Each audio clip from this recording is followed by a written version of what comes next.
I've been cursed with the knowledge of Donald Trump's favorite Twilight Zone episode, and in this video, I'm going to pass that curse right on to you. Hello! I'm Katie. I usually write about indie games, but today we're taking a diversion into... There is a fifth dimension, beyond that which is known to man. The Twilight Zone first aired in 1959. It was created by beloved cigarette smoker Rod Serling, and I've been thinking about it a lot lately. After all, this is the 1950s. This is when America was great again, right? And Rod Serling, famous for writing allegorical stories about modern US life, must have hid all the good secrets about what makes a nation so great inside. And I thought, could I, a 21st century cartoon character, find all those tasty secrets and solve my country's problems forever? And then I thought, Katie, follow in the footsteps of your idols.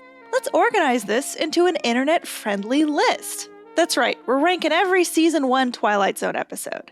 Now before we start, I do have, I guess it's a trigger warning. In my least favorite episodes, so like the first half of the video, I found myself rolling my eyes at the way Serling wrote women. And I figure rather than be in my head anticipating angry comments or whatever, I'm just gonna let you know ahead of time. If you dislike annoyed feminists, it's probably not your video. Go in peace, my friend.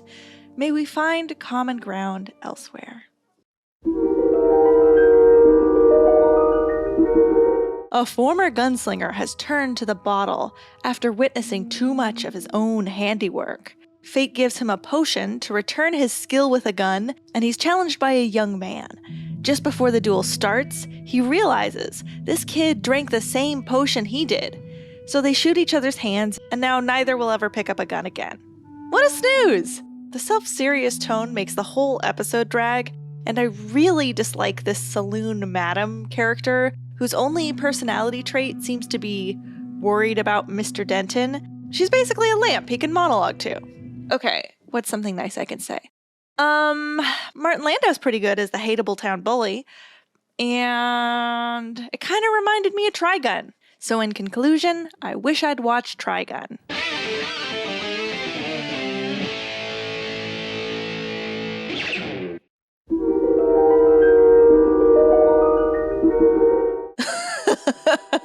Okay, get ready.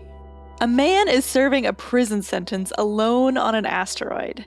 The supply team takes pity on him and gives him this robot lady for company. And off the bat, I'm pretty annoyed because that's, pretty objectifying.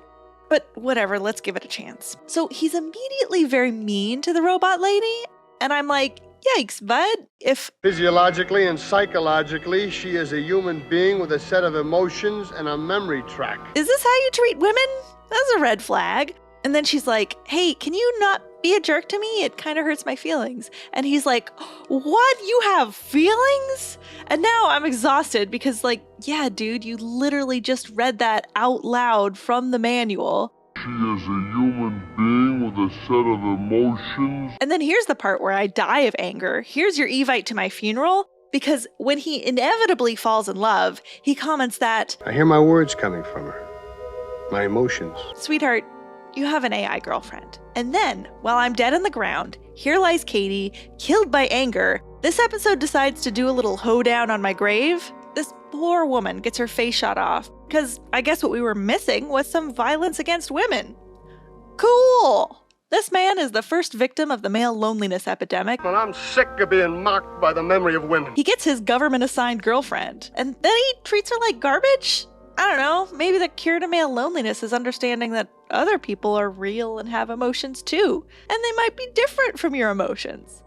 You are in fact not alone with your ideas and thoughts, because lots of other people are having ideas and thoughts too. But then again, he's only happy when her whole identity caters to his whims, so, that's a little disappointing.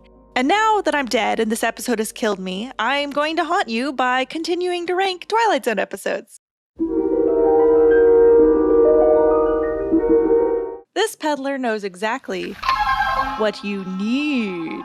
He gives this man a seemingly useless bus ticket, only for him to get a call later saying there's a job waiting for him in that very town. Seeing the potential, our antagonist corners the peddler, demanding what he needs.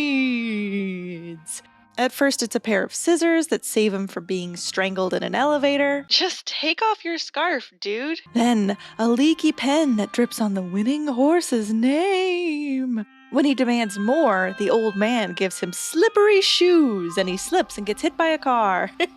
Because you see, what the peddler needs is to get away from this dude.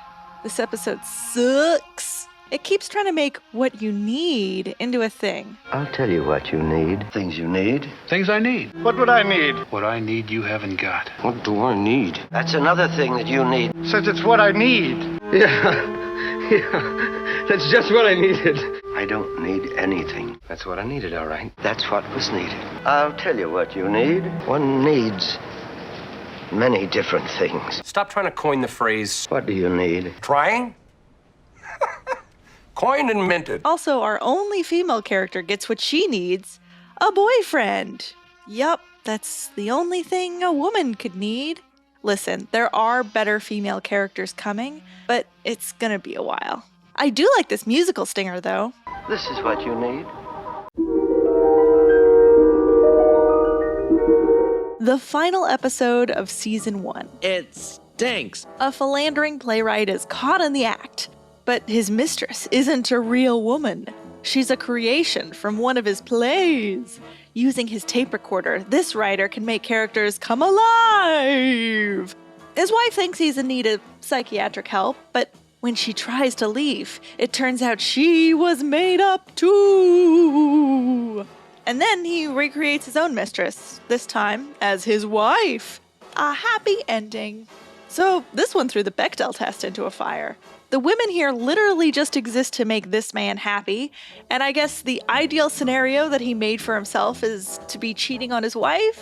I really wanted to have 2 girlfriends. It's another AI girlfriend, but this time if one tries to be independent, into the fire. 2 redeeming qualities. 1, I like this line read. No, Victoria. Yes, Victoria. And 2, the season ender pans over to Rod Serling giving his closing narration. Our main character takes one look at him and says, "Nah, I don't want you here." And he takes an envelope that says Rod Serling on it and throws that into the fire, and Rod says, "Well, that's the way it goes." "It's fun."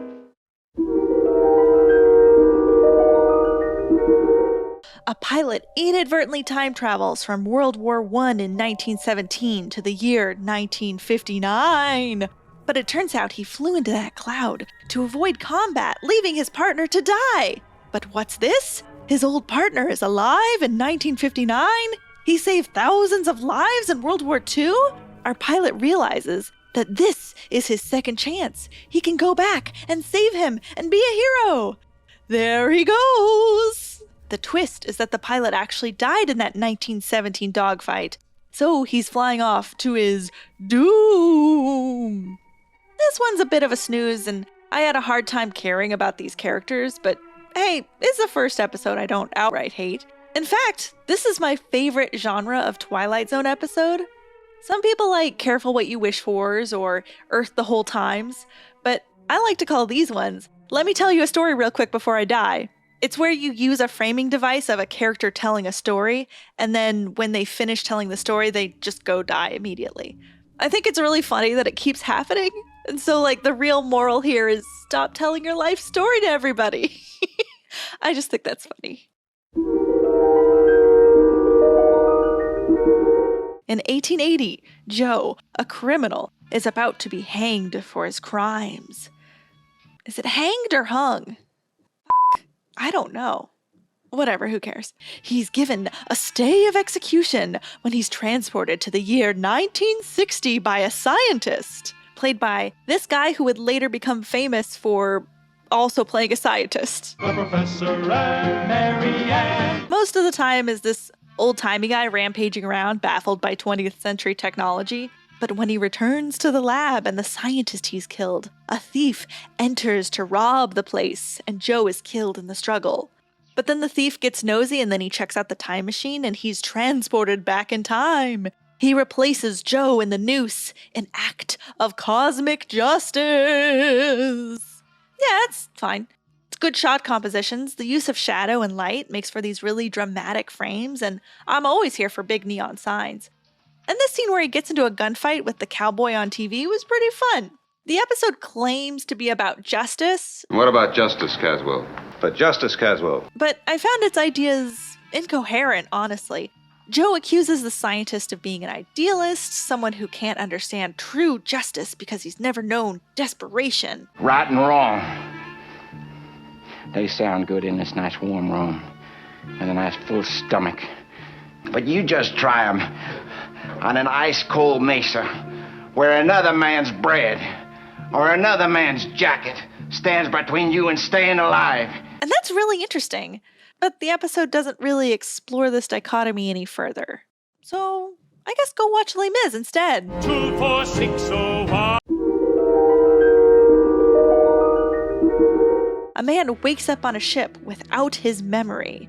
He gets to know a few passengers, and as the night goes on, he experiences this increasingly intense sense of doom. Then the twist.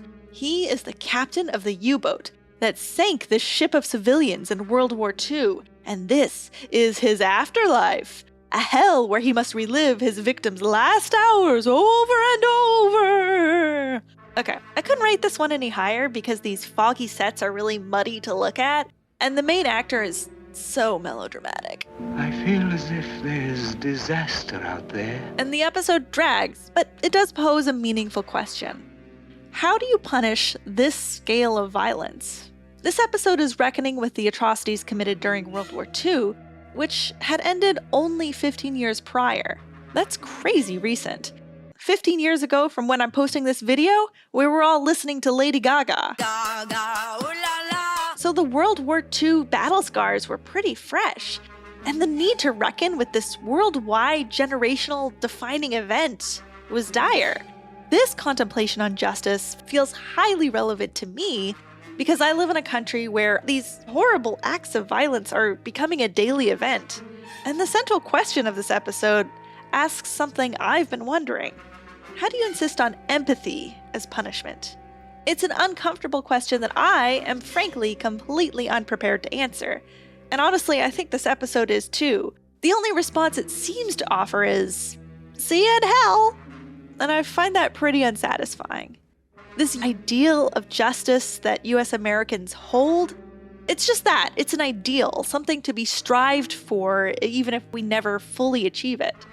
But how do we even strive towards it when the callousness and the hatred and the violence are this pervasive? All right, ready for some tonal whiplash? This one wins goofiest episode for the woodwinds alone. So, a struggling baseball team signs a robot pitcher. When the league finds out, the ruling is if he doesn't have a heart, he can't play. So the super genius scientist is like, sure, I can give him a heart. And they're like, really? And he's like, yeah, no problem. And so he gives him a heart. But when he does, he suddenly sucks at baseball. Why? Well, he's too compassionate to ruin the other players' careers by winning. So he throws the game. Totally unsatisfying twist. No consideration for his teammates' careers or the manager. But fortunately, it knows it's silly. This one is carried by the solid comedic acting, my soft spot for baseball, and a couple of solid jokes. Beasley hasn't got a heart either, and he owns 40% of the club. Don't ever say the word R-O-B-B-O-T-T. Robot. Anywho, that's all I have to say about this Asimov wannabe. He is human. He's got arms and legs and a face, and he talks. 4 astronauts crash in a strange land, and one is a jerk who keeps leaving his crewmates for dead. Stop doing that! Once he's the only one remaining, he realizes he never left Earth. Woo! It kind of drags, and the actors aren't really given all that much to do, and the bearing setting is boring to look at. But what I really want to talk about is the title. There's a Longfellow poem. I shot an arrow into the air, it fell to earth, I know not where. The arrow and the song. There's some obvious parallels with the plot here. A spaceship launches like an arrow, and they don't know where they've landed. It's cute. But in the next stanza, the speaker sings a song to no one in particular.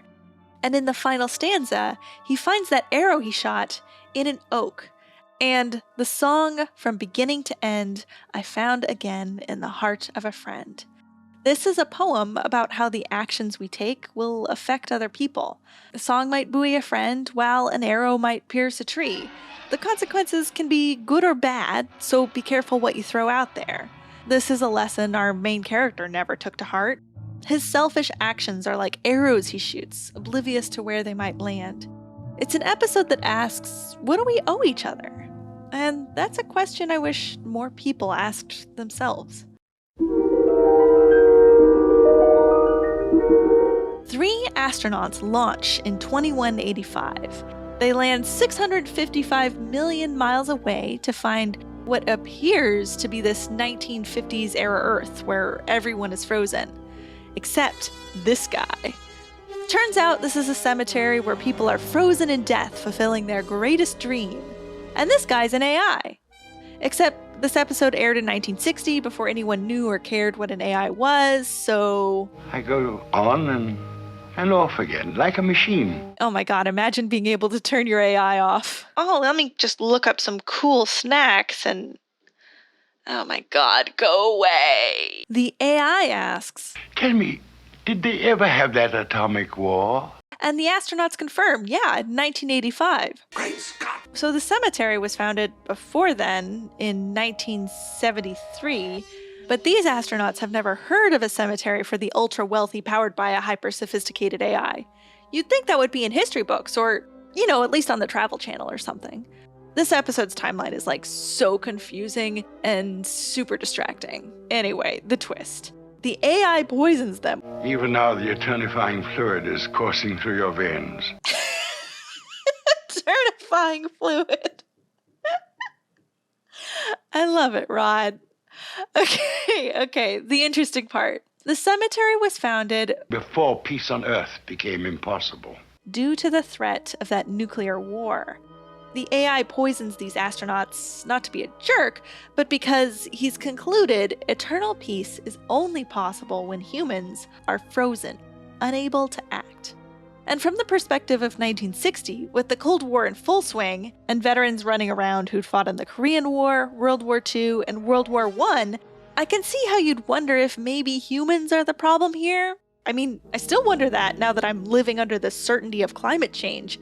That said, I think there's better depictions of Cold War anxiety in the Twilight Zone, and as far as this AI taking directions too literally and causing misery to humans, honestly, Soma did it better. Go play Soma. Mr. Beavis is just a little guy. He slides down banisters, drives a quirky 1920s car, has a work desk full of tchotchkes. Oh, is that a minstrel clock? Yikes. His boss fires him, not for the clock, though that's at least a trip to HR if you ask me, but for being a quirky little guy. Beavis goes to drown his sorrows when he meets his guardian angel who turns his life around. A fancy car. His rent is paid. He gets a raise. But in this life, Mr. Beavis isn't quirky at all. So, of course, Mr. Beavis decides he'd rather have a life in ruin as himself than a life in luxury as someone else. And so impressed by his self-confidence, his guardian angel decides to stick around. Good message. Self-acceptance. Orson Bean as Beavis does an amazing job here. He's very Matt Smith. I have a crush on him. Truly the original Tumblr sexy man. Honestly, there's a lot to love here. It reminded me of my own journey of self-acceptance after I was diagnosed with ADHD. And I found it pretty affirming. Plus, it's one of 2 episodes with a happy ending. So, I'm sure you're asking, Katie, if you liked it so much, why isn't it higher on the list? Well, the twist is pretty obvious. It's a thin premise stretched like taffy. This special effect is so bad.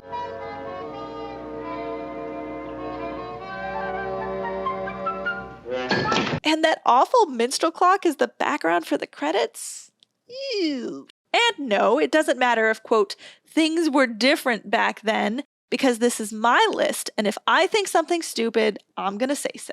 You can always make your own list. It's 100% legal. I give nobody nothing! This alcoholic trumpet player can't get a gig to save his life. Literally. He sells his trumpet, and then he throws himself in front of a truck. This isekai joke removed by the Council for Hack Joke Censorship. Thinking he's a ghost now, he wanders around town. becoming more and more mournful as he remembers the effect his trumpet had on everyone around him. Finally, he meets the angel Gabriel himself, who's like, "So, hey, you want to live or die or what?" And he decides to live! The end! It's a wonderful life, but instead of realizing a love for a community, it's his passion for a creative pursuit. And I really like that. Sometimes you set out to make something world-changing and it only resonates with a few people, but it resonates quite deeply with them. Or sometimes nobody cares at all, but you're still proud and inspired to make more. That lifelong pursuit of an art form is a high I can relate to. It's not like the most original story, and a snail could outpace this episode. That said, Jack Klugman is such a delightful little weirdo. Look at how goofy he is handing this guy some cash. I'm on you. I'm a bougie. A pitchman is told by Death that his time has come tonight at midnight. But he makes a deal with Death to delay until he gives that one great pitch. He then resolves to never pitch again, hoping to extend his life indefinitely. When Death instead decides to take a little girl, he gives that pitch of his life, wasting the Grim Reaper's time until midnight comes and goes. Having given this one great pitch, he willingly follows the Reaper to the next life. The acting here is amazing and the dialogue is very fun, and I'm always going to love the Death as bureaucrat trope. And I really love how when Death gets really into the pitch, his button-up facade starts to crack. But at the ridiculously low price of 25 cents a spoon. I'll take all you have. It's kind of a modern retelling of the man tries to cheat death folktales, which is plenty fun, but it's also not exactly a makes you think. But I do think it's very funny that the main utility of the pitchman is to waste your time. If my voice sounds different for this section, it's because I'm recording this days later because I completely forgot about this episode while I was recording. So maybe that gives you an idea of how utterly forgettable it is. This one is another variant on It's a Wonderful Life. But it's not so wonderful. A typical office man with a typical family sits down to make a phone call. Just when he starts to get frustrated with the broken phone, he hears someone yell, "Cut!" It turns out he isn't Arthur Curtis, successful businessman. He's Jerry Reagan, alcoholic actor with an ex-wife who hates him. Jerry, I'm going to bleed you. I'm going to bleed you dry. Now listen to me. Oh boy, does she hate him. But Jerry, or is it Arthur, has no memory of his life. It's very funny to me how quickly his ex-wife goes from "I hate you" to "sure, I'll drive you across town." Toxic relationship spotted. The premise of this one is interesting, and I think both the leads here do a great job, but the story kind of stops after the premise, and it's just like a few scenes of watching this man come to grips. It's interesting to theorize whether Arthur Curtis ever really existed, or was Jerry Reagan just so unhappy with his life he dissolved into the role. Maybe if the writer, Richard Matheson, had played with that tension more, this one would be higher. Oh boy, a classic. Guy wants to read books, everyone around guy doesn't want him to read books. Nuclear bomb, everyone dies, he can read books now. But the twist, he steps on his glasses and Velmas himself. My glasses! I can't see without my glasses! Acting? Great. Shot composition? German expressionism for days. Main character? Super relatable. You know all those movies you meant to see, books to read, your game backlog? As a dyed-in-the-wool introvert, I would much rather be doing any of those things than spending time with other people. So yeah, it me. And loneliness is a frequent theme in the Twilight Zone. But this is the only episode that treats being alone as a wish fulfillment story rather than some awful fate. So the moral has to show us the value of a society. And losing his glasses reveals just that. Glasses require optometrists, craftsmen, metallurgists, glassmakers. So many humans led to this simple pair of glasses, just so he could enjoy an afternoon of reading. We all depend on each other in thousands of invisible ways, and the ironic twist lays that bare. That said, I do have a hard time taking this story 100% seriously, because if your greatest wish is to read, why are you working at a bank and not a library? And why does your wife hate you so much? In one scene, she's like, "Oh, sure, honey, why don't you sit down and read?" And then she's scratched out the pages? Why? What does that get you? It's such unnecessary cruelty. Toxic relationship played for a gag is gonna be a yikes from me. And the whole story ignores that, like, you've got agency, my man.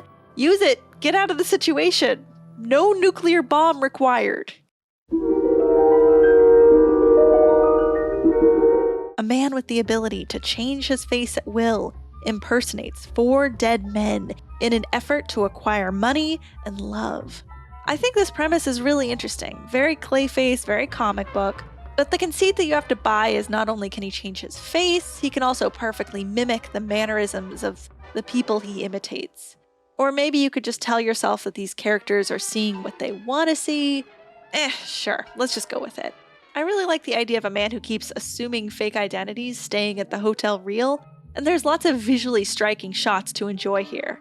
And despite being completely wrapped up in some dude, I think Beverly Garland does a fantastic job in this role, and she adds a lot of depth to the lines as written. Come on, Mag, have a little drink. I'd love one. Oh, good. Wait a Very, very solitary. All by my lonesome, if you don't mind. However, it kind of ends up feeling like 4 underbaked stories instead of like a cohesive piece with something to tell me. I guess the moral here is that, like, identity theft is wrong. Okay.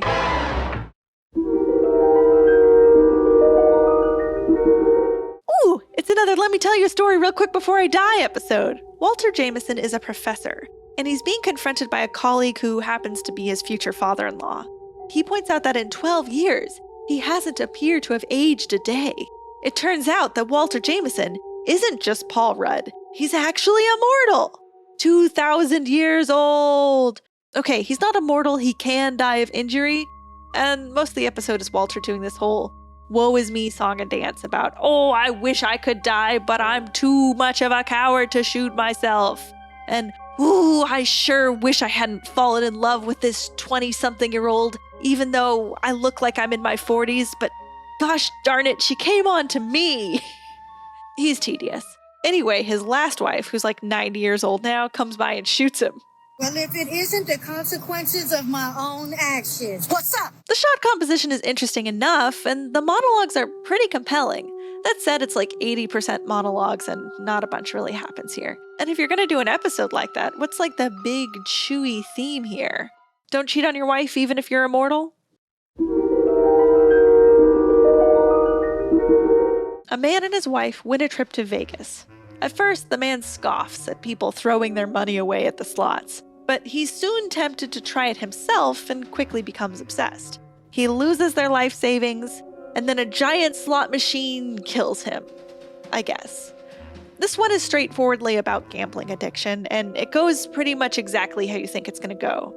It's hard to feel bad for our protagonist because he's this moralizing jerk. Only a nickel machine. Why don't you just take handfuls of nickels and throw them out into the street? But I think that serves the discussion about gambling addiction. No one's immune. I know I have an addictive personality, so my attitude towards gambling kind of reflects the protagonist's at the start of the episode. I know if I start, I won't be able to stop, so sometimes I can be a little bit... All right, throw it away. But then, you know, like here I am posting a video on youtube.com and checking it constantly to see if I won the algorithm slot machine. Watching this one kind of made me realize how gambling is and always has been a key feature of US American culture. The gold rush, pre-depression stock market, lottery tickets, Las Vegas, Silicon Valley startups, MLMs, Polymarket, DraftKings, loot boxes, we can't stop gambling. E pluribus unum should be replaced with bet big, win big. And as the promise of a pension and health care becomes less and less realistic, we all become easier marks. So personifying gambling addiction as a giant slot machine monster that's trying to kill you didn't actually feel that far-fetched. And I think it's a great story to tell a US audience, and maybe even more relevant today than it was back in 1959. Plus, I love that the slot machine sounds like a sleep paralysis demon. And then it turns into a Dalek. Exterminate! An aging movie star sits in her screening room all day watching her old films. Her agent tries to help her find work or catch up with old co-stars or even just like go outside, but he fails when he finds one day that she's disappeared into one of her movies. I loved the shot composition and the music.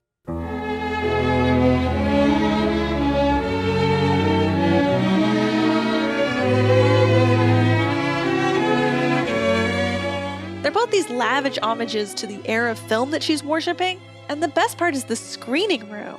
The light from the projector in the film is reflected and dancing on the walls like reflections of a pool. It's kind of a retelling of the Narcissus story. She's Narcissus, and after staring into her reflection in the pool for too long, she falls in and drowns. Her agent's like Echo, trying and failing to get her attention.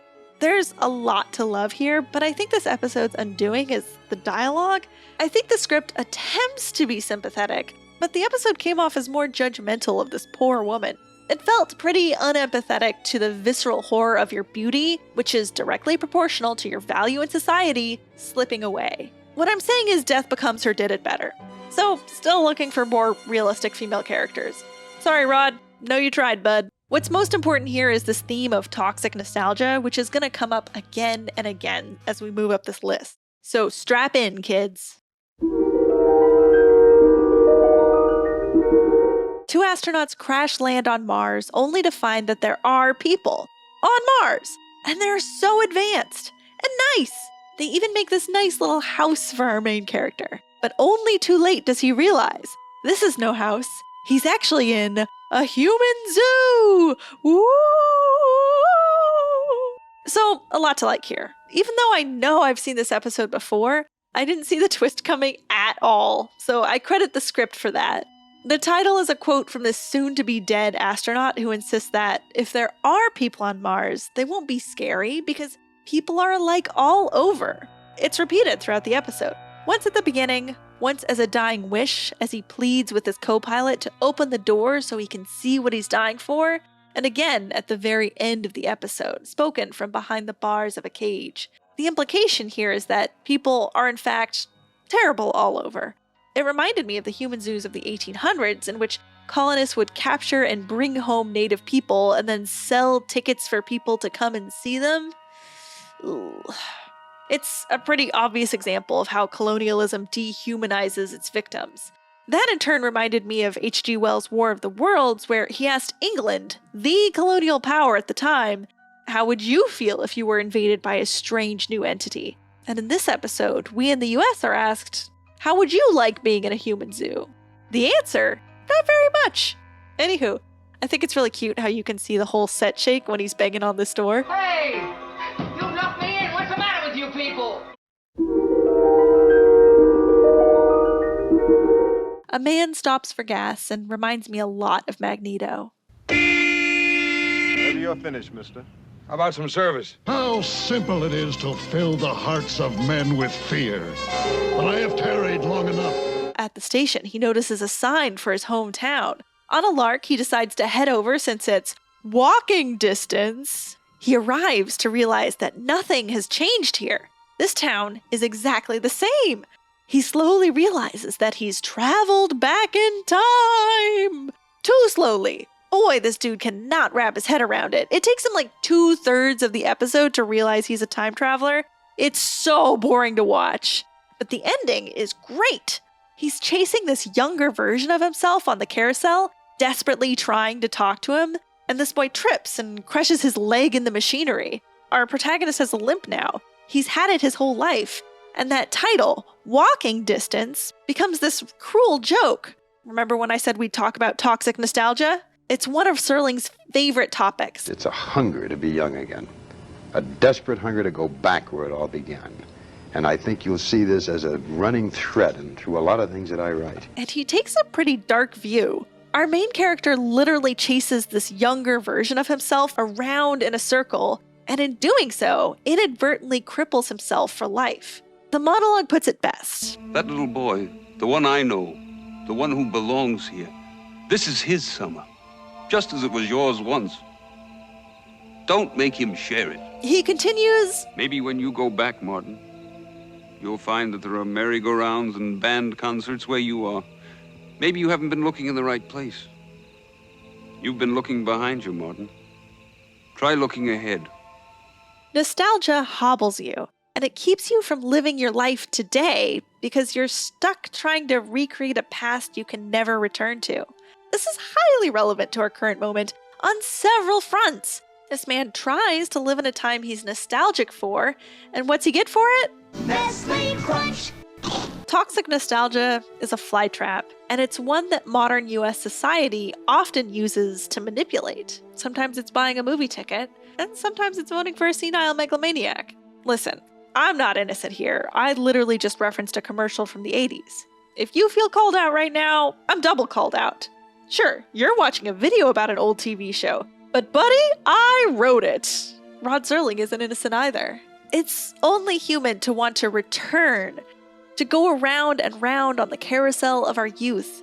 So, no, I don't feel too bad about indulging in a little nostalgia here and there, if only to better relate to places and people long gone. It makes me feel connected to something universal about the human experience.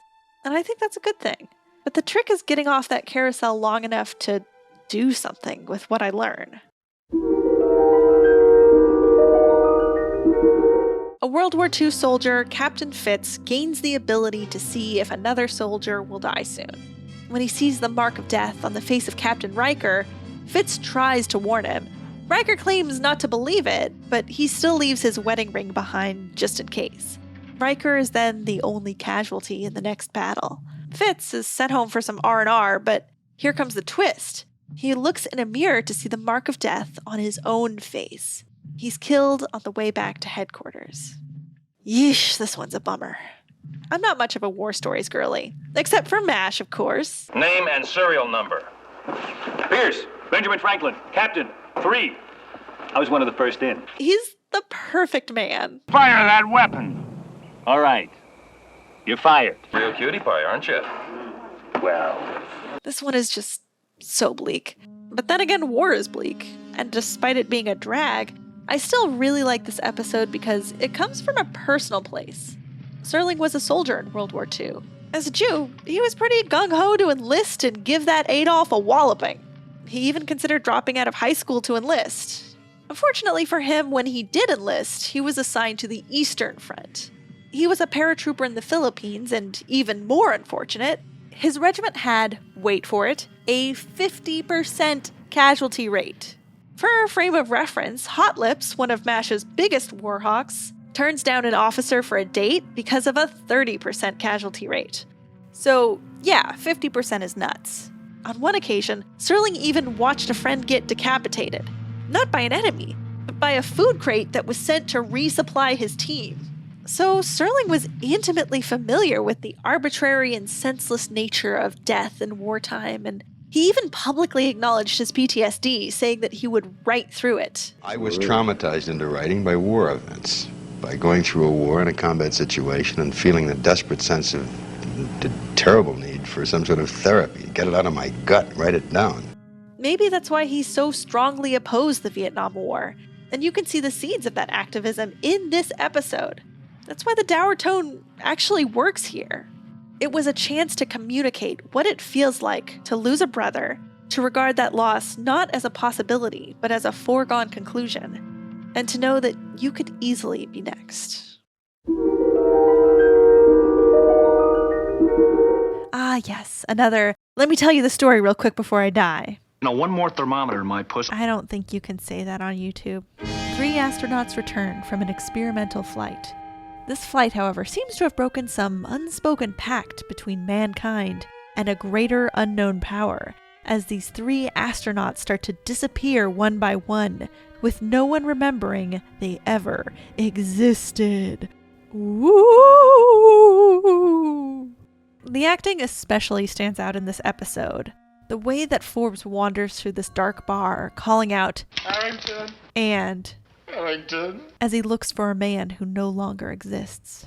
It's chilling! And I only found this out when researching the episode, but just before each man disappears, he looks in a mirror and freezes, realizing he no longer has a reflection. It's blink and you miss it, but it's a really cool detail. The story feels Lovecraftian, horrors beyond our understanding, plucking us from reality for reasons we can't comprehend. And setting it around an aircraft flight centers technology as the driving force. This episode showed me how, ironically, fear of technology is timeless. However, I found that exploration to be a little surface level. A more developed script might gesture at least towards what's so offensive about this technology, or some sort of negative impact to the human spirit or something. I don't know. It's kind of treated like some sort of cosmic speeding ticket situation. I think it just kind of lacks nuance. A woman is driving across the country for work.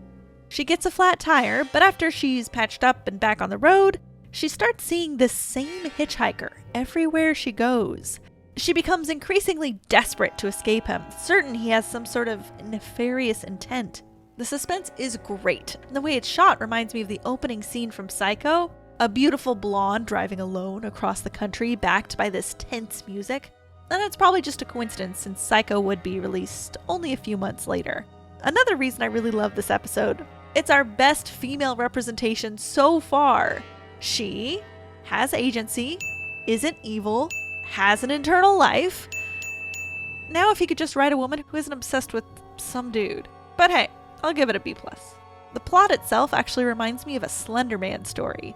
Seeing snatches of something unsettling as you drive down the road, the slow burn of the horror, being considered crazy by other characters for what you saw. Even the ending is very Slender Man, but unfortunately not in a good way. Like so many Slender Man stories, this one just kind of fizzles out. The twist is, that flat tire actually flipped over her car, and she's been dead the whole time! The hitchhiker was death! Woo! This ending had me rolling my eyes, mostly because I've seen it 1,000 times, but hey, maybe in 1959 this felt fresh. Okay, so the Skrook dies, and he begins his afterlife in luxury. There's booze, babes, a jacket that makes him indistinguishable from Fallout New Vegas' Benny. I'm Chandler! He loves gambling, and here the slot machines always come up cherries. This must be heaven! But after a while, win after win, he gets tired of everything always going his way. He becomes miserable, and that's when he realizes, this is the other place! This is the bad place. Love the reflection on how we need challenges to feel like our existence is worth pursuing, and Sebastian Cabot as Mr. Pip is fantastic. Also, this episode has a sapphic moment. Check this out. He's got all these babes in his room, and he's like, see ya later, dames. You girls have fun without me. And then, check this out. Watch his expression. And they were roommates. Look at him. Oh my god, they were roommates. At first, I thought this ending was stupid, because I'm thinking, there's finally time enough at last. I'm finally gonna read Baudrillard. Here's the stick, and here's the porcelain replication of the stick. But I suppose, in the fullness of eternity, I would run out of things to learn, and even this supposed heaven would become my hell. But I found myself curious. I'm an atheist, and I'm wondering how that affects my interpretation of the piece. If you're someone who does believe in heaven, does this episode make you reconsider your interpretation of what heaven is? Does it change how you think about the afterlife? Anyway, with the philosophy out of the way, you want to hear something really wild? This is Donald Trump's favorite episode. In 1992, he explained why in an interview. I fight hard for victory, and I think I enjoy it as much as I ever did. But I realize that maybe new victories won't be the same as the first couple. So, if it ever feels like we're living in hell, it's because we are. This is Donald Trump's hell. I guess. Crazy Katie, that's what I call her. Hey. I mean, she talks to hamburgers, people. It's not normal. Oh man, this sucks. This one wins the least like a Twilight Zone episode award, because not only do we get a happy ending, it's also very earnest. This was the only episode this season to star black characters, and this came out 4 years before the Civil Rights Act was passed. Bully Jackson is a washed-up boxer, and this match is his last chance. His neighbor's kid, Henry, says he's gonna make the biggest, tallest wish for the fight to go in Bully's favor. Bully gets into an argument and punches a wall, breaking his fingers. There's no chance he'll win. He takes a knockout punch almost immediately. But the next thing he knows, the referee's holding up his hand. He won somehow. Bully realizes that Henry's wish has come true. So he confronts the boy, but in refusing to believe, he undoes its magic and comes home a loser. You'd think that's really sad, but in admitting the magic exists, he not only gains this respect for childhood magic, but also an appreciation for how much this little boy cares about him. I love this one! There's some really interesting shots here. I love these close-up reactions from the crowd that focuses on their hands and not their faces. And the way that time stops when Henry makes his wish is really cool. But mostly, I adore the warmth in this ending. It's a refreshing break from all these, what if man was the real monster? I have combined the DNA of the world's most evil animals to make the most evil creature of them all. It turns out it's man. At the beginning of the episode, Bully is worried about Henry. Little boys with their heads full up with dreams. And he laments someday that Henry's going to find out how hard this world really is. When does somebody push their face down on the sidewalk and say to him, "Hey, little boy, it's concrete." It's a lesson we can see he's learned many times from the boxing scars on his face. But actually, it's Bully who learns a lesson, one that's a bit softer than concrete. And for Black characters that were living through the Civil Rights Movement, when the Civil Rights Act was far from a foregone conclusion, when they were living through the hateful backlash to the Civil Rights Movement, getting Bully to learn the power of hope to win something just feels really meaningful, and it comes across as this wish for a better future. Bully, bully, bully. The pilot episode, and also a vaunted member of my top 10 episodes of season 1. A man walks through an empty town and becomes increasingly desperate to find someone, anyone. That's it. And yet the script, direction, and performance by Earl Holliman make what sounds like a pretty boring story into a compelling watch. In the first scene, I was giggling a bit because he goes in the diner, and when someone doesn't immediately come out to serve him, he just hops over the counter and then he breaks something like almost instantly. And I'm like, wow, this guy is rude. But I came to realize this was more than a conceit to establish the premise. It actually feeds perfectly into the big twist. It turns out he's hallucinating while in a government experiment on the effect of long-term isolation on the human mind. And in that context, his behavior makes more sense. He's using dream logic here because he understands on some level that this is all in his head. Throughout the episode, he never asks why everyone is gone, because he knows why. But that understanding can't be reconciled with a basic human need for other people, leading to him scream, "Where is everybody?" This episode evoked the backrooms for me. Internet folklore about an endlessly empty space made up of offices, suburbs, pools, 90s staples. In Where Is Everybody, this empty town is made up of a gas station, a diner, a main street, staples of post-war USA. It was very cool to see how there's something universally upsetting about wandering through somewhere familiar but inaccessible. There's also something universal about technology driving those feelings of isolation. Here, the isolation experiment is being conducted because they're going to the moon, and I guess there'd only be one astronaut, which feels a little contrived after we actually sent 3 astronauts to the moon. And I hate this silly monologue where he looks at the moon and like, "We're gonna walk on you someday." I walked on your face. Don't you know it's day, idiot? But the theme of technology is nonetheless very present here, and I couldn't help thinking about the TV people watched this episode on as a new technology. The TV transformed family interactions into sitting quietly in front of a screen, together, but isolated from one another. And this is a trend that has only continued as technology has advanced. I love my phone. If I ever feel weird at all, I'm just looking at it. Okay, this one wins the Scariest Episode award. I was literally very unnerved by this.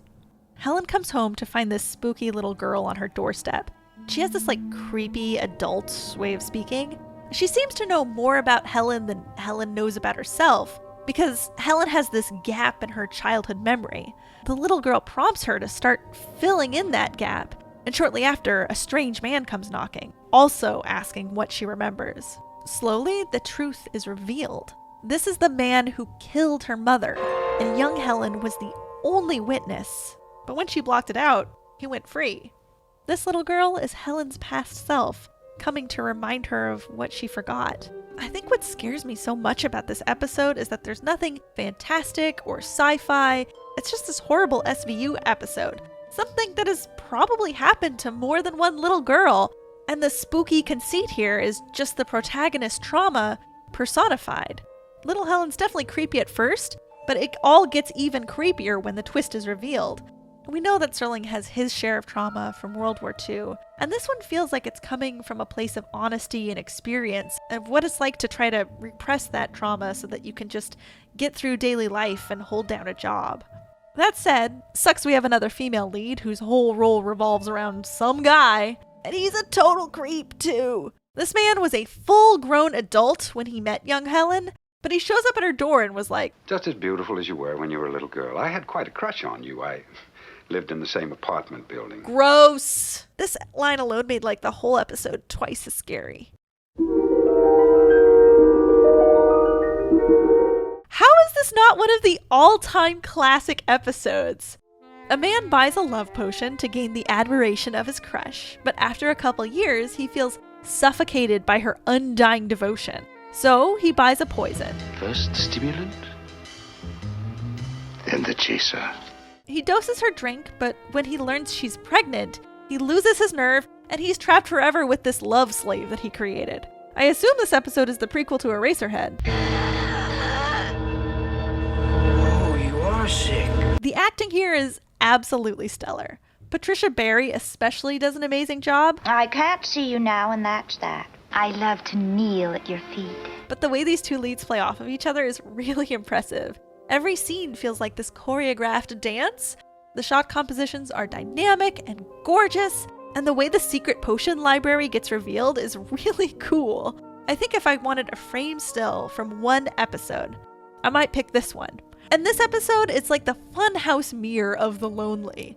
You know, the robot lady who gets her face shot off for no reason.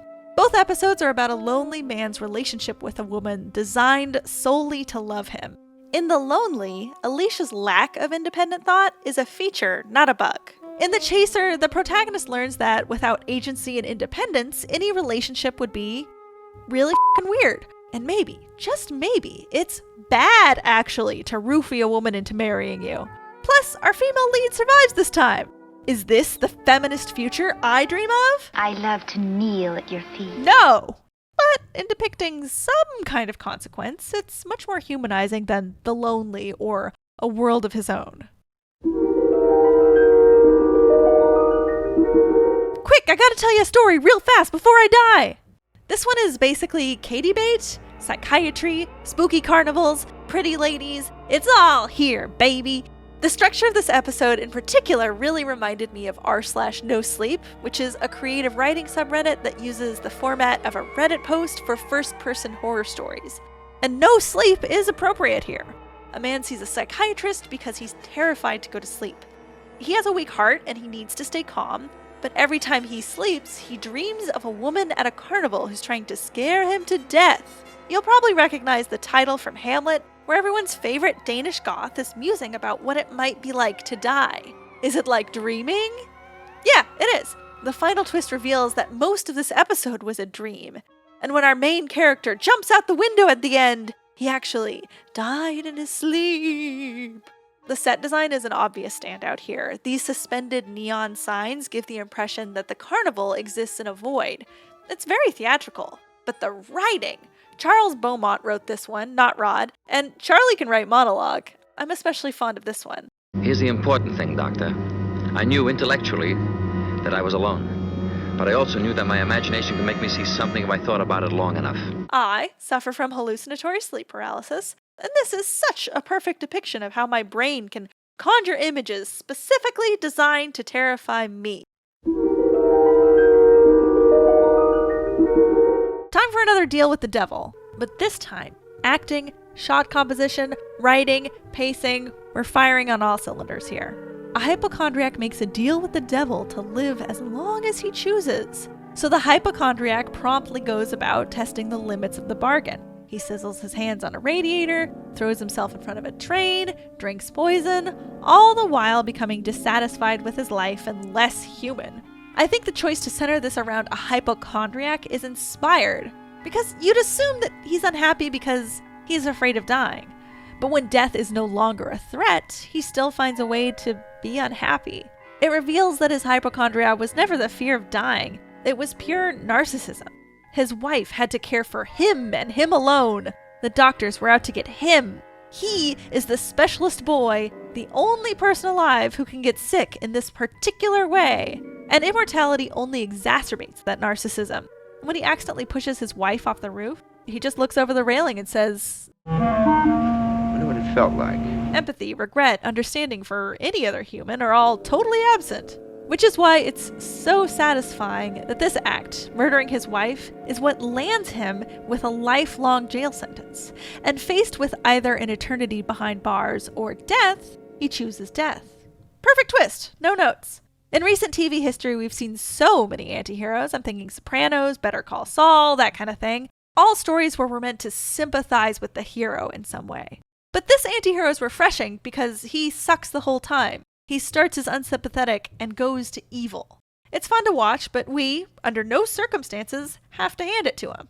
Also, check it out. They needed this beat to go a little bit longer, so they play it forward and backward a few times. Behold the new Walter Bedecker. I didn't edit this at all. This is great. I'm stealing this.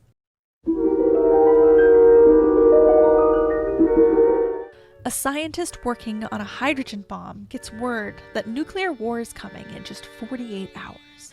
He decides to steal a new experimental ship from the government and escape with his family.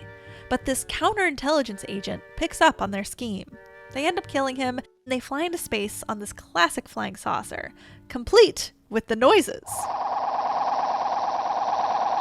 The twist? It turns out the planet they're going to is Earth. Woo! Okay, the twist here is nothing. What's more interesting is the shot composition. Dutch angles for days. And these actors give these subtle yet very tense performances, and it all works with the music to keep tension very high. It's a really good spy story. This episode is, you guessed it, about Cold War anxieties, right down to the nuclear bombs and spies. But rather than digging too deeply into the spy craft, the story focuses on one family getting out alive.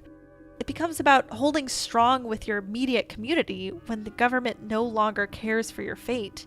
Here in 2025, as the many wars heat up and the government seizes more and more power from the citizens it's supposed to serve, that feels more relevant than ever.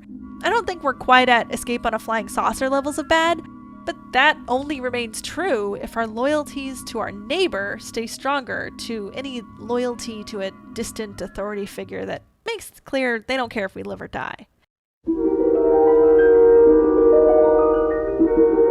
Marcia White is shopping for a gold thimble at a department store.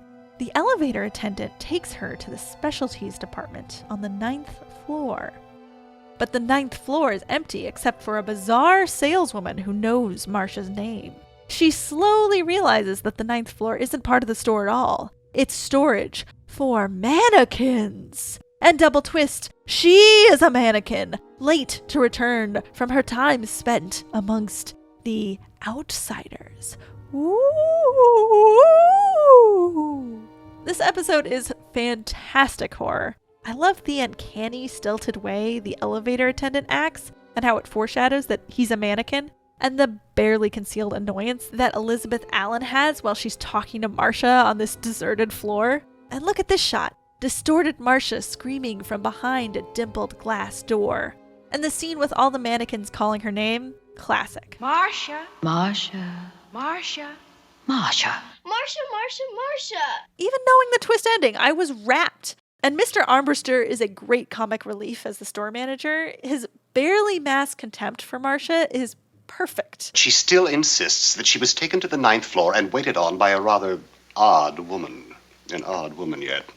Well, I really liked this episode. Making our female characters literal mannequins is pretty objectifying, but this is one of the most influential episodes. There's the movie Mannequin, this Christmas movie about a mannequin coming to life, this other Christmas movie about a mannequin coming to life, this third Christmas movie about a mannequin coming to life, and of course Toy Story.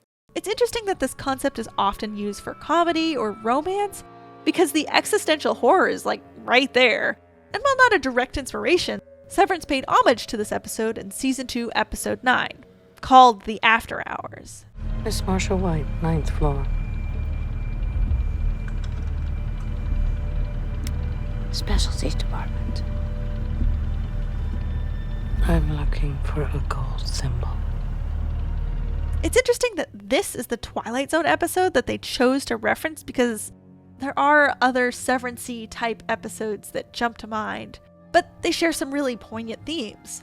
The horror of realizing your whole life is work, being a synthetic product of a larger organization. Even referring to humans as the outsiders is reminiscent of the outie-innie paradigm. I would absolutely love to see a modern take on this story that takes full advantage of the existential horror potential.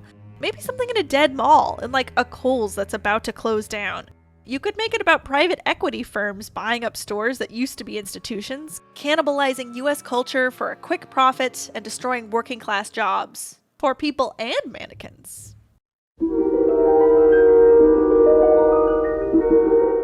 Next week, I try to settle an argument to the effect that I'm not at my best when writing scripts for women. Miss Vera Miles takes my side. Okay, Rod, I'll give you this one. Check this lady out. She has agency, a job, an internal life, and motivations independent of some dude. Millie is waiting for a bus at the station when she notices her bag is never where she leaves it. And everyone she asks about it says she already asked them that question like a minute ago. She looks in the mirror to see 2 copies of herself.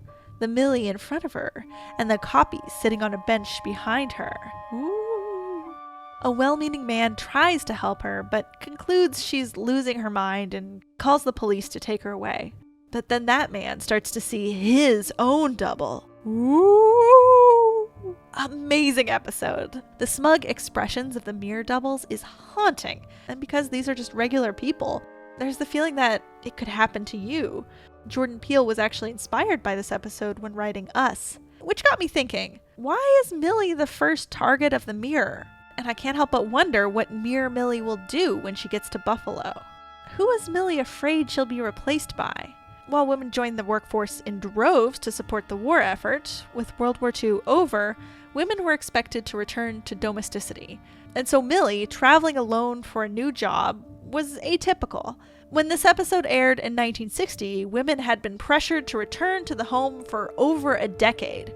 And I wonder what Mirror Millie will do in Buffalo. Original Millie isn't terribly interested in this nice man who is clearly interested in her. Thank you, you're very kind.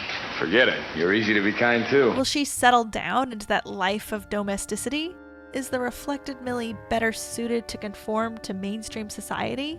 Is that the horror, that we lose some part of ourselves when we allow this reflected ideal to take control?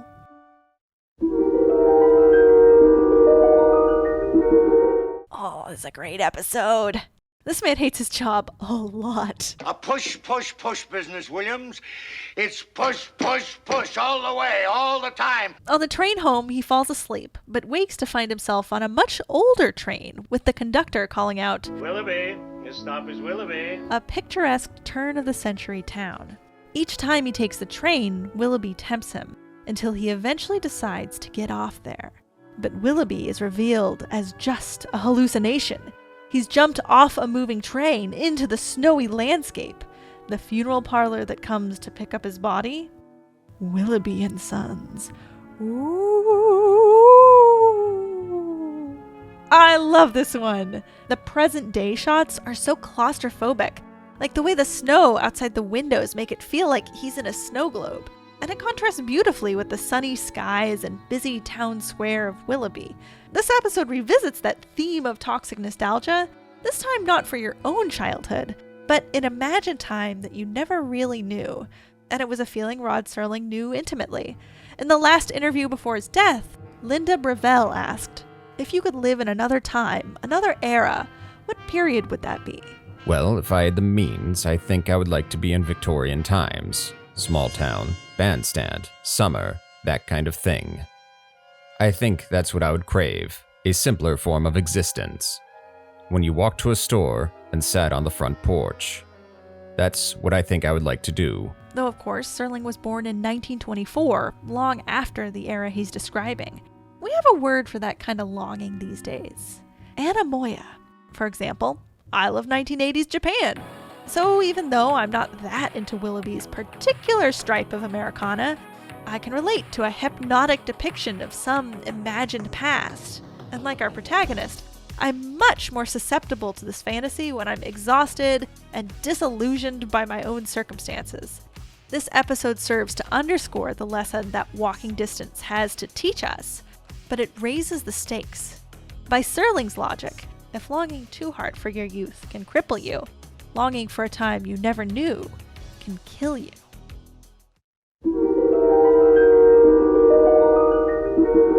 And now, the best episode in this season of The Twilight Zone. The monsters are due on Maple Street. The people of Maple Street are unsure what to do when the power suddenly goes out. Pete offers to go one street over to see how widespread the outage is. The neighbors are theorizing what might be happening when young Tommy says he saw something fly overhead when it happened. It's just like his comic book. Aliens are preparing for an invasion. And he thinks one of the aliens has infiltrated the neighborhood. Steve jokes about how absurd that sounds. But the camera cuts to show increasingly concerned neighbors. When Les's car seems to start up entirely on its own, Charlie accuses him of being an alien, and everyone else quickly follows suit. When Steve tries to stick up for Les, Charlie turns his suspicion on Steve. What's he trying to protect? Suspicion spreads like wildfire blazing against a darkening sky. Suddenly, everyone goes quiet when the silhouette of a man emerges in the distance. Charlie aims his gun and fires. Too late, they learn it was poor Pete, coming back with news from one street over. Now Charlie is the mob's target. Rocks get thrown, and with a bleeding head, Charlie pleads with the crowd. He claims he knows who the alien is. He accuses the boy, Tommy. He's recklessly throwing this boy under the bus just to save his own skin. The lights start flickering on and off in everyone's house, and the accusations spiral until finally the crowd devolves into a full-blown riot. Meanwhile, the aliens look on from the hillside, concluding that conquering Earth shouldn't be too hard if this is how quickly they turn on each other. This episode has it all. The performances, the direction, the script, everything about it is amazing, but what I really want to talk about is the allegory. McCarthyism. Many of you probably know this, but let's take a moment to orient ourselves in history. Throughout the 1940s and 50s, the US made it illegal to be a communist. Hundreds of people were arrested, and more than 10,000 people lost their jobs. You didn't even need to be an actual communist. Even suspicion of communist sympathies was enough for your boss to fire you. Because why take the risk? In retelling this particularly ugly chapter of US history, Senator McCarthy is often cast as a central figure, primarily because of his role as lead prosecutor, the head of the House Un-American Activities Committee. But in actuality, this movement had broad support from across the Senate, the House, many of the state governments, as well as President Truman's executive branch. McCarthy, in many ways, was just the scapegoat for a movement that was much bigger and uglier than any one man could be alone. The stated goal was to find Soviet spies, but history shows that these investigations were actually really bad at that. What McCarthyism excelled at was punishing union advocates who had participated in the strikes of 1945 and 6.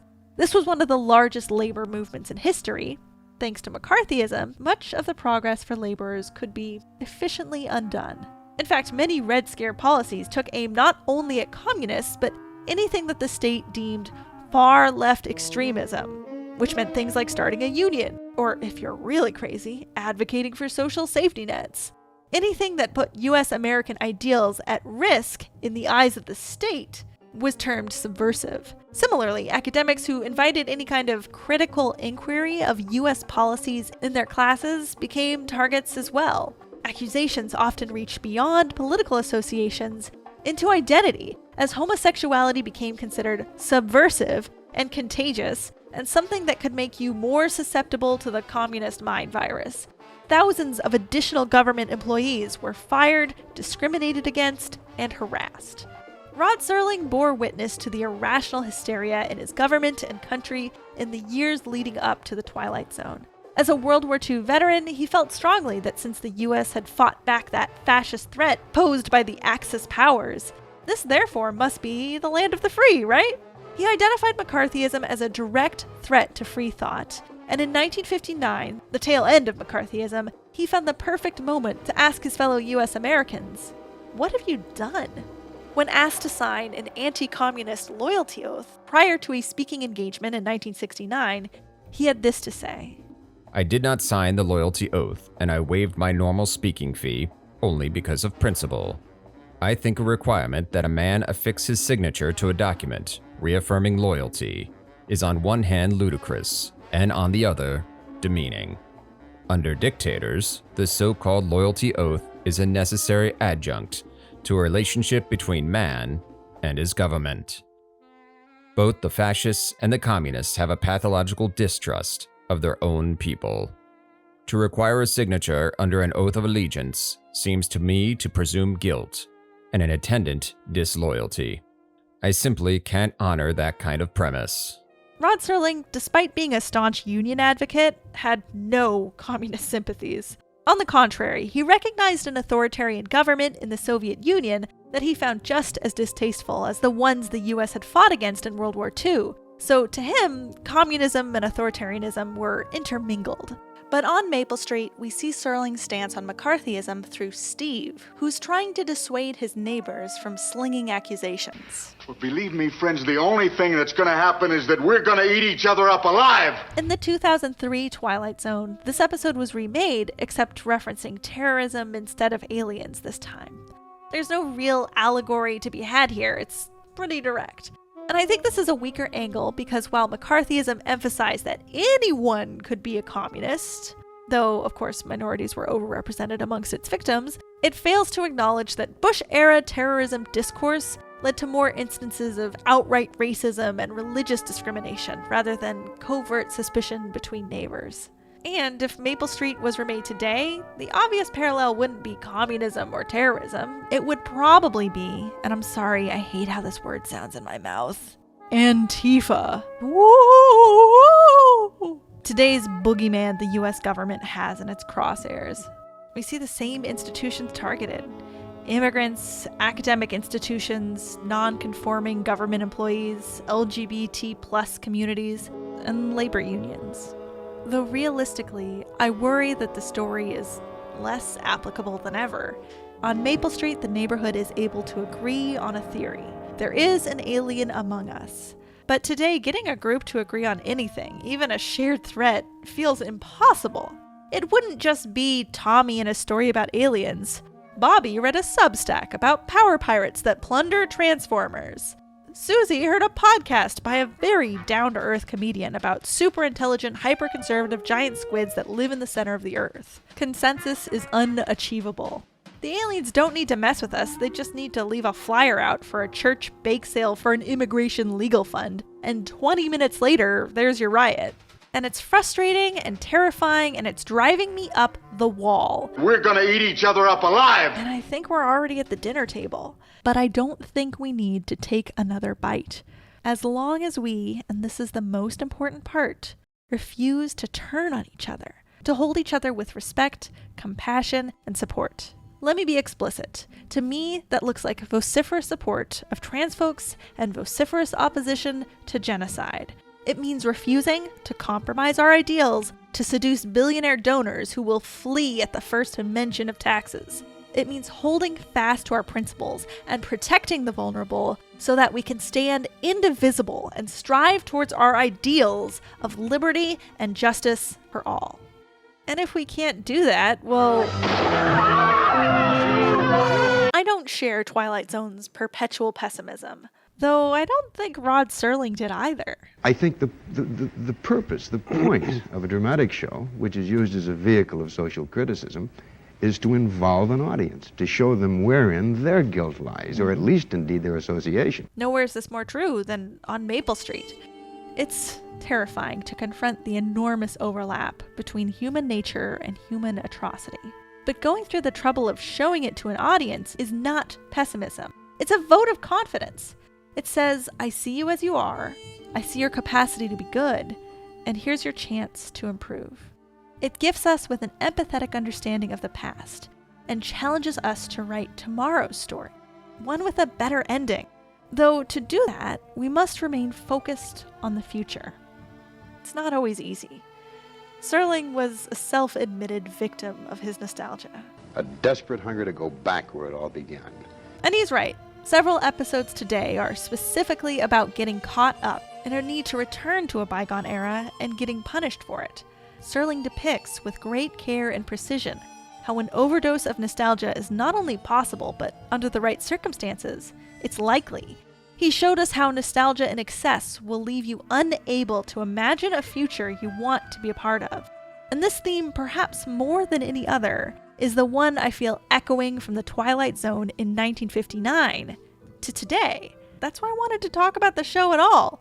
Here we have a show from an era when America was supposedly so gosh darn great, and yet when I use the lens of the Twilight Zone to look back at that time, I see them looking back over their shoulder, even further into the past. Today, I feel anxious about all the wars going on around the globe, and I see them anxious about a war that might happen. I feel isolated and alone, and I see them feeling isolated and alone. And everywhere I look, I see narcissists terrified of death. Watching this first season of The Twilight Zone, I feel an unexpected kinship with Rod Serling, the writer. He found himself at a crossroads between traditional and emerging media. Serling started his career in radio, but became disillusioned. I was either going to write dramatic shows for television, even at the risk of economics and common sense, or I was going to succumb to the double-faced sanctimony of commercial radio, rotating words as if they were crops, and utilizing one of the approaches so characteristic to radio writing and thinking downward at the lowest possible common denominator of an audience. That afternoon, I quit the radio station. In television, he found opportunity, not only to write the fantastic, but also to write earnestly about the human condition. Television allowed him to share his own fears for the future on a scale that had never been seen before. And when I realized that while writing a digestible YouTube video, another form of mass media, this time more accessible than ever, when I forced myself to compare the fears Serling wrote about to the fears we're confronting today, I saw very little difference. I see in Serling's work a desperate desire for a warmer, brighter future that avoids the dark fates of his protagonists. It's kind of a scared straight program for your soul. I think when considering how little things have changed between now and when the USA was supposedly so great, it's easy to fall into despair. To conclude that no progress has been made here, and a Twilight Zone-esque dark fate is inevitable. But that isn't really how things have played out, is it? Our brains are designed to look for threats and patterns, so it's easy to see the pattern of threats and assume that's all there is. But as a species, and as a nation, we've also accomplished innumerable goods. 2 years after The Twilight Zone aired, the United States Agency of International Development was formed. And this year, we have watched in mourning as U.S. aid was dismantled by force. It's undeniably tragic, and it's already killed innocent people around the world. It's easy to forget that no budget cut can undo the lives that U.S. aid had already saved. It's easy to take for granted what our forebears actually accomplished. Just as I see the unconscious influence of The Twilight Zone in the horror writing of many young writers in the nooks and crannies of the internet, I see its lessons heeded in many ways, both large and small, throughout history today. And right now, in this moment, I see a lot of value in looking over our shoulder and critically considering the past, rather than just sinking into it like a warm bath, because if you listen closely, you'll hear humanity's primal scream across decades, even when you're standing in an empty town.